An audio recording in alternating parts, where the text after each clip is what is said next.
Hallo, herzlich willkommen, liebe Freunde, bei meinem neuen Video.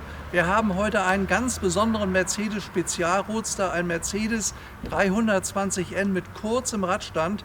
Das ist ein ganz besonderes Fahrzeug. Der Wagen ist nur im Jahr 1937 gebaut worden. Hier mal diese wunderschöne Form. Ist ja auch bekannt, der große Bruder, ein 45K Spezialroadster, das ist ein 320er. Der Wagen hat 6 Zylinder und 3,2 Liter Hubraum mit 80 PS. Wir werden jetzt gleich eine Probefahrt machen und da werde ich euch einiges mal erzählen zu diesem ganz besonderen Auto. Es sind nur 9 Stück gebaut und es ist wohl so, dass dieser Wagen das Auto von der Automobilausstellung 1937 im Februar in Berlin gewesen ist. Man kann ganz viel recherchieren. Das Auto hat eine ganz lange Historie, ist alles belegt. Ich sage auch gleich was dazu, wenn wir fahren. Unterwegs halten wir nochmal an. Jetzt testen wir den erstmal. Das Auto hat eine unglaubliche Schönheit. Seht selber, schaut euch diesen tollen Wagen an. Traumhaft.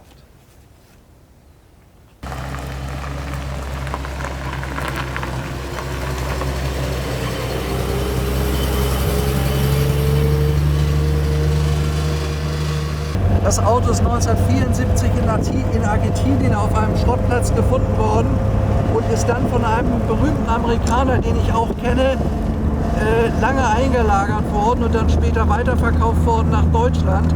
Und seit das Auto hier ist, im Jahr 1993, 1994, kenne ich jeden Eigentümer und jeden, der daran Hand angelegt hat, persönlich. Das heißt, ich kann heute noch fragen, mit 2 Ausnahmen, die sind verstorben, aber da kenne ich die Familie noch. Die können also genau belegen, was es mit diesem Wagen auf sich hat. Es ist nämlich eine Detektivarbeit, bei einem solchen Auto herauszufinden, ob er wirklich echt ist. Und wir haben bei diesem Auto jede Menge Dokumente, die die gesamte Historie belegen, die auch belegen, warum dieser wunderschöne Wagen richtig ist. Also man kann das zu 95% verifizieren. Paul, vielleicht zeigst du mal dieses tolle Armaturenbrett, was wir hier haben. Das ist alles aus Perlmutt, das ist höchstwertig gemacht. Hier vorne der Startknopf, hier vorne Gas, also Trug. Hier ist der Geschwindigkeitsmesser. So ein Auto konnte eine Höchstgeschwindigkeit von 130 fahren. Das war eine ganze Menge, was er damit mit seinen 80 PS bewegt hat. Und ist wie gesagt nur im Jahr 1937 gebaut worden, danach nicht mehr. Es gibt nur 9 Autos, die seinerzeit ausgeliefert wurden. Die Problematik: die Karosserien wurden in Sindelfingen, Stuttgart-Sindelfingen gefertigt und sind dann nach Mannheim überstellt worden, um sie auf die Rahmen zu bauen. Und da ist leider bei einem Luftangriff im Jahr 1942, 1943 alles vernichtet worden. Das heißt, die ganzen Unterlagen, die ganzen Dokumente sind leider mit verbrannt. Und das macht es so schwierig bei diesen Autos. Das Tolle hier bei unserem Wagen: er ist in Deutschland restauriert worden und die ganzen Teile, die originalen Teile, die zu einem solchen Auto gehören, die gibt es, das heißt, die gab es seinerzeit. Die konnten zwar größtenteils nicht mal verwertet werden, aber es gibt eine ganze Fotodokumentation davon, was einfach belegt, dass das Auto aus diesen ganzen Originalteilen besteht. Die Karosserie war leider auch in einem schlechten Zustand. Die ist also zu über 50% musste die erneuert werden. Aber es gibt noch Bilder vom Original. Der Wagen hat ja lange in Argentinien gelegen. Es gibt auch von der Zeit Fotos. Und was es noch gibt, es gibt Fotos von der Zeit, als der Wagen aus Argentinien kam und von den Werksfotos, die kann man abgleichen. Und daran kann man sehen, dass es sich hier um das authentische Auto handelt, also mit höchster Wahrscheinlichkeit jedenfalls, was seinerzeit untergegangen ist und was 1937 im Werk in Sindelfingen bzw. Mannheim fotografiert wurde. Hast du fotografiert? Ja. Wie aus einer anderen Zeit, die Herrschaft. Man fühlt sich in das Jahr 1937 hineinversetzt. Die haben wir eben extra kommen lassen, dass es gut aussieht. Das Auto ist einfach fantastisch. Das ist eine ganz besondere Rarität.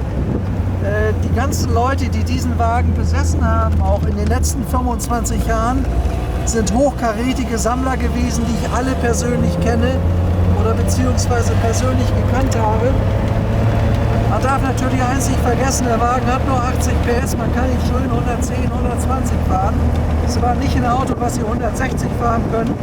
Das ist vielmehr das Elegante in einem so wunderschönen Spezialroadster der 30er Jahre zu sitzen, ist was ganz Besonderes. So ein Auto gibt es ja eigentlich überhaupt nicht. Eine absolute Seltenheit. Übrigens, woran man den noch erkennt, der hat Fensterkurbeln. Alle anderen Autos hatten Steckscheiben. Also von den 9 Stück, die gebaut wurden, das kann man auf den Werksfotos erkennen, gab es nur einen mit diesen Fensterkurbeln und das ist unser Auto. Also es gibt ganz viele Details, woran man den Wagen wiedererkennen kann. Deshalb wir davon ausgehen, dass es mit höchster Wahrscheinlichkeit das echte erstgebaute Auto, der sogenannte Prototyp war, den Mercedes 1937 auf der Messe in Berlin dann präsentiert hat. Der Wagen ist übrigens ein Geschenk gewesen des Reichsministeriums an den Arbeitsminister des Deutschen Reiches seinerzeit. Der Wagen ist dann bis 1945 in Berlin geblieben und ist danach dann von den Amerikanern konfisziert worden und ist dann lange Zeit verschollen gewesen, bis er in Argentinien 1974 auf dem Schrottplatz wieder entdeckt wurde und dann vor 25 Jahren auf die Beine gestellt wurde, voll restauriert. Also das Auto ist wirklich was ganz, ganz Besonderes. Das spürt man auch an den Leuten. Man sieht es an diesem tollen Armaturenbrett, was ihr hier vorne sehen könnt, mit Tachometer von VDO, der bis 160 geht, mit der schönen alten großen Uhr und hier mit der alten Kraftstoffanzeige, Wassertemperatur und Öldruck hat er auch schon gehabt. Ich biege jetzt mal links ab, dafür muss man das muss man doch hier machen. Das ist ja noch ganz alt. Wir haben hier das schöne originale alte Lenkrad mit dem alten Mercedes-Logo drin. Das hatte ja noch eine andere Farbe, als das heute ist. So, und jetzt fahren wir wieder Richtung Heimat, den Berg runter. Also es ist wirklich ein beeindruckendes Erlebnis, in so einem Spezialroadster zu fahren. Das hat man nicht alle Tage. Er hat natürlich keine Servolenkung, wie das heute bei vielen Autos üblich ist. Aber das Auto ist ja relativ leicht, das wissen vielleicht viele gar nicht. Der Wagen wiegt nur 1,5 Tonnen. Das ist ein Spezialroadster, die Limousinen und die Cabrios haben 1,7, 1,8 Tonnen gewogen. Dieser ist sehr viel leichter, das lässt sich auch alles in den FIFA-Papieren nachlesen. Die haben damals von der Deuwe das Auto sehr, sehr geprüft und gecheckt, ob wirklich alles richtig ist an dem Wagen, ob das wirklich stimmt. Aber ich zeige euch das gleich noch, wenn wir angehalten haben. Es sind sämtliche Papiere und Dokumente dabei, die dieses Auto als ein echtes Auto ausweisen. Also man muss sagen, weitestgehend, ich sag mal, 100% darf man ja nicht sagen, aber es ist sehr, sehr wahrscheinlich, und so wird das auch formuliert, dass dieser Wagen 320N richtig ist. So, jetzt geradeaus ist der Simsee von diesem riesigen Stern, der vorne auf dem Kühler thront. Also wirklich ein wunderschönes Auto. Es macht Spaß zu fahren, obwohl wir heute hier frische Temperaturen haben. Der Winter ist auf dem Wege nach Riedering. Das merkt man. Aber es ist ein einmaliges Erlebnis. An einem Spezialroadster fahre ich höchstens alle 5 Jahre mal. Ich habe schon einige 540er verkauft. Die sind natürlich deutlich teurer. Also ein 540 Spezialroadster kostet gut und gerne bis zu 10, 12 Millionen Euro, je nachdem wie echt er ist. Und so gesehen ist dieses Auto, was unter 1 Million liegt, sogar noch fast ein Sonderangebot, kann man sagen.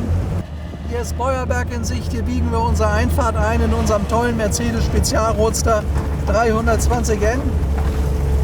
Hat wirklich Spaß gemacht, ist was ganz, ganz Seltenes, dass wir so einen tollen Wagen fahren können. Also wirklich fantastisches Auto, echt schön. Noch ein bisschen kalt heute.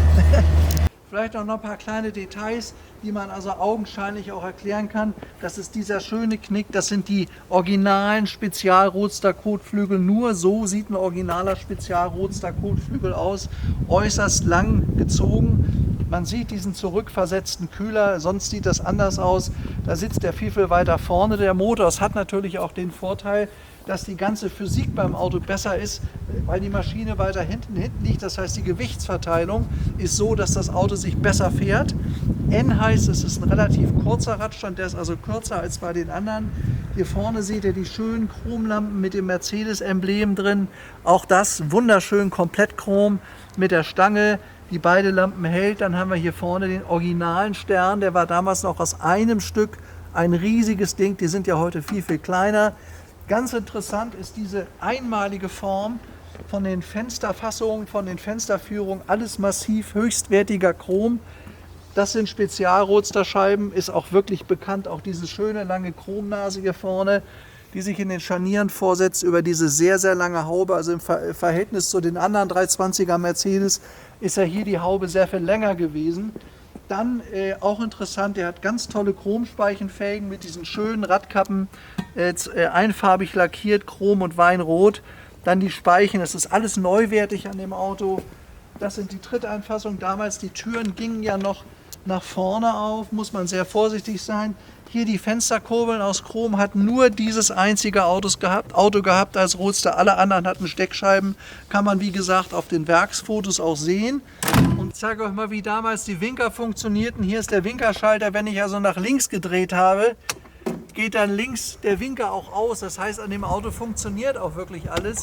Wieder rein und wieder raus. Alles funktioniert an dem Auto, ist alles detailgetreu wieder hergerichtet, so wie der Wagen damals gebaut wurde. Wie gesagt, dieses wunderschöne Perlmutt-Armaturenbrett, ganz, ganz edel. Das tolle weiße Lenkrad. Dann alles aus Chrom, hier Chromgriffhalter, also das ist toll. Diese ganzen alten Teile waren ja alle im schlechten Zustand vorhanden und sind dann komplett wieder neu aufgebaut, das heißt restauriert worden. Und es gibt von den Originalteilen auch noch die Fotos. Also ihr könnt sehen, was hier alles verbaut ist. Nur Teile der Karosse waren leider so schlecht, dass sie erneuert werden musste. Aber auch davon gibt es die Originalbilder, wie damals das Auto 1974 in Argentinien aufgefunden wurde. Ist alles vorhanden. Hier diese wunderschönen zweiteiligen Stoßstangen, auch aus massivem Chrom, wie so eine Feder gebaut. Und hier oben haben wir sogar 2 Reservereifen. Ihr wisst ja wahrscheinlich, dass die Straßen seinerzeit viel, viel schlechter waren. Da muss man oft über Kies und Schotter fahren, da sind öfter Reifen kaputt gegangen. Hier mit dem schweren Verschluss zur Befestigung auch wieder komplett Chromspeichen. Also wirklich ein fantastisch schöner Wagen.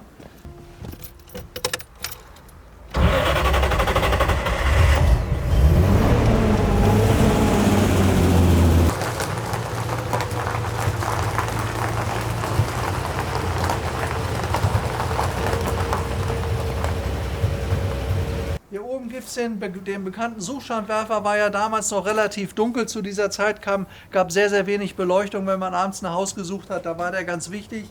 Und hier weiter unten, das ist Sindelfingen. Die Karosse wurde ja in Sindelfingen gefertigt und dann nach Mannheim verbracht zum Fahrgestell. Jetzt vielleicht noch mal einen kleinen Blick in den Motorraum. Ich öffne euch das mal. Hier auch Chromhebelchen. Da könnt ihr die 3,2 Liter Maschine sehen. Ebenfalls in einem voll restaurierten Zustand. Jetzt muss ich mal gucken, dass ich das da drauf ablege. Da sieht man da bloß nicht mehr viel. Ich halte das mal nach oben. So sieht das aus. Da vorne könnt ihr den zurückversetzten Motor sehen. Der ist eben nicht weiter vorne, der ist stark zurückversetzt. Deswegen eben auch diese viel größere Länge. Und man kann sehen, dass diese gesamten Nieten, das ist alles untersucht worden, noch original korrodiert sind. Da sind nie neue drauf gebaut worden. Das heißt, das ist nicht nachträglich gemacht worden. Das Auto ist so geboren. Und es sind ja seinerzeit Maschine und Fahrgestell zusammen angeliefert worden und dann so zusammen restauriert worden. Also das scheint alles authentisch und belegt haben wir das ja auch. Das ist zumindest ganz große Automobilbaukunst. Einmalig schön.